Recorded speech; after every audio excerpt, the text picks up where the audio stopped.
সেদিন অফিস থেকে বের হতে বেশ দেরি হয়ে গেল।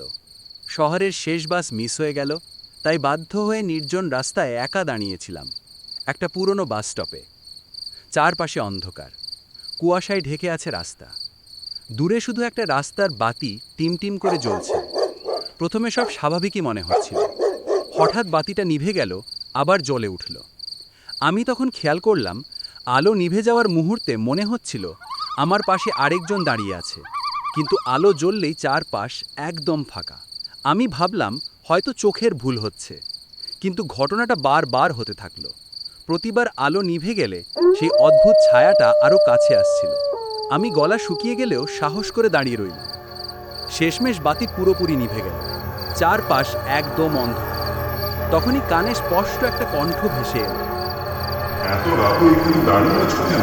আমি ভয়ে কাঁপতে কাঁপতে পেছনে তাকালাম, কিছুই নেই। হঠাৎ আবার বাতিটা জ্বলে উঠল, আর তখনই আমি দেখলাম আমার ঠিক পাশেই দাঁড়িয়ে আছে এক অচেনা মানুষ।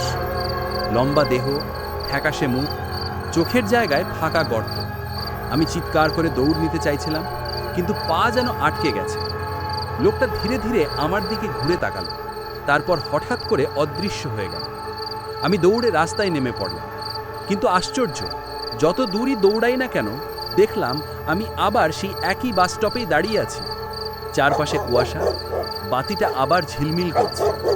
শেষবার যখন আলো নিভল তখন আর কিছুই মনে নেই। পরদিন সকালে আমাকে রাস্তায় অজ্ঞান অবস্থায় পেয়েছিল এক টহল পুলিশ। আমি সবকিছু বলার পর সে বিস্মিত হয়ে বলল, এই বাসস্টপটা বহু বছর আগে বন্ধ হয়ে গেছে। এখানে রাতে যারা আসে তারা কেউ স্বাভাবিকভাবে ফিরে যায় না, অনেকে তো আর ফেরেই না। আজও মাঝরাতে আমি চোখ বন্ধ করলে সেই বাসস্টপ, ঝিলমিল আলো আর ফাঁকা চোখওয়ালা মানুষটার মুখ আমার সামনে ভেসে ওঠে।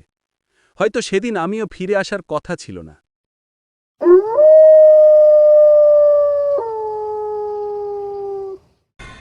অন্ধকারের রহস্য ভেদ করে আবার ফিরে আসব নতুন কোনো ভয়ঙ্কর গল্প নিয়ে।